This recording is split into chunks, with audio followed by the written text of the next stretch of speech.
And you don't want to allow other people's negativity to cause you Right. to be that person, to cause you to be the person that you're not, right? And so I have to remind myself that I'm not that person. I'm not that. And so, again, it's about checking your mindset. And the way that you can check your mindset is to recognize something is off here. I've got to name that, and then I've got to compartmentalize that so that way it doesn't have a role in my daily instruction with my kids, in my time that I'm with my students. And so that's honestly something that I have done throughout the years, and it's been effective for me.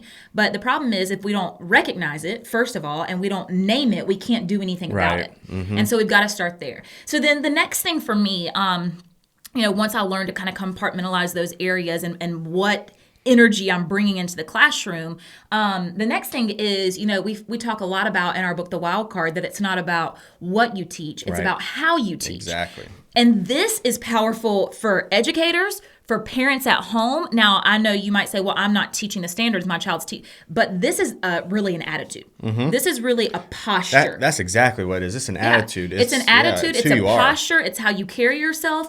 But it's not about what you teach. And don't allow what you teach to drive you. Allow how you teach it to drive you. And here's what I mean. We have conversations, and we might have shared this in another episode before, just about instruction. Right? And here's an example. Say that I am not a math person. This was you, Wade. This was me. This was you. Yeah, you said not a math person. I was like, ding, ding, ding. Do you want to share about your college math courses, or leave that for another? Well, that was more high school. I figured it out in college. Are you sure? Yeah. I'm good. Okay. I'm good. No, but Wade will admit, and many of you might be this way, he is not a math person. I am not a math person. Now, our math friends will tell us that everybody's a math person. Right. So you got to change your mindset. But did not do well in math, struggled in math. And so it would have been very easy for Wade to walk into the classroom when it was time for math, which is actually what he taught. That was one of the biggest areas that he taught. And say, all right, guys, math is not my thing either. I don't enjoy it. I get it. I get your frustration, but it's something we have to do, guys. It's something we have to do.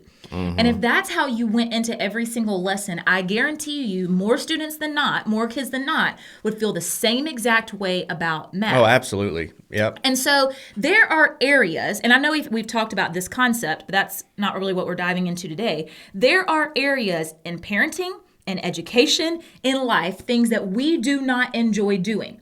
So if you don't enjoy the content or the lesson or whatever you're instructing, find a way that you enjoy doing it. And so for Wade, this is why he brought so much music into the classroom. Yeah, I was very bad at math, like Hope was saying. I took Algebra 1, I think, 4 times in high school. I wasn't going to admit it, but I felt convicted to say that. But I couldn't, when I got tasked with teaching the whole 5th grade math, I was like, well, crap, this is going to be hard. But I was constantly studying. And this is the other thing, just going back to checking your mindset. You got to go back in. If you're going to do something, you got to do it. And you got to do the best that you can, do the best of your ability. But staying current with how you teach, I was like, I wasn't very good at math, but I'm going to learn this 5th grade math. I'm going to take it unit by unit, and I'm going to apply things that I love in my daily life, whether it be games with competition or music. And that's kind of where I started, because I was like, I can't let these kids know. Number one, I didn't want them to know that I was a horrible math student. I probably should have been honest about that, but it was one of those things to where I was like, they have to feel confident in who I am as a teacher too.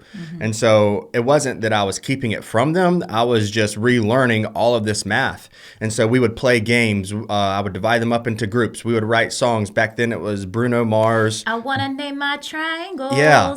Oh, so bad. Oh, I got the guitar. I don't remember how to play it. So cute is what that's I what had. That's what it was.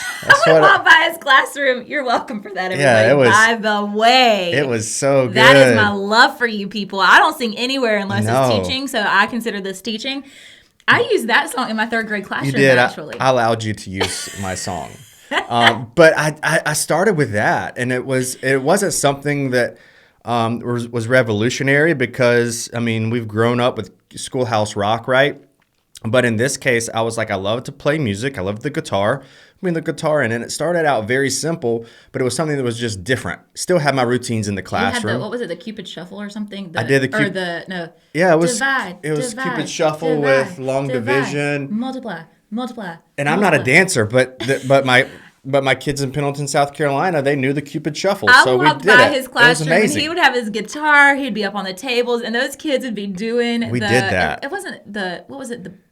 Huh? It wasn't the Cupid Shuffle. It was Cupid Shuffle. Yeah, it was Cupid Shuffle. Oh, okay. It was. Yeah. See, I remember these things. I forgot these things. But what was really cool is it was so much fun. And the kids, when we would have recess, because in 5th grade you have recess, Brianna asked me, she said, "Hey, Mr. King, can you bring your guitar outside during recess?" I was like, "Sure, I can." And so that's just, it's one of those things to where if you don't, going back to what we were saying, if you're not excited about it, find something that makes you excited as a human being and share that with your kids, whether you're at home, whether you are a teacher. And honestly, I didn't really know if it would work or not, but it did. We had the highest test scores in the state of South Carolina, some of the highest growth in the whole entire state. And they were learning from a teacher who was a horrible math student in high school. But I had shifted my mindset to say, you know what, I can do this. I'm going to give it all I can, but I'm going to use things that make me excited as a human being to do it. Right. The way you found your energy was not through math, because math didn't give you energy. As a matter of fact, math did the exact opposite. Heck yeah, it did. But it was how you taught the math, how you taught the math standards. And so, if this is so powerful for parents at home, if you're recognizing that your kids are not motivated with the content that that's being instructed, how can you bring it to life for them? How can you bring in something that's exciting?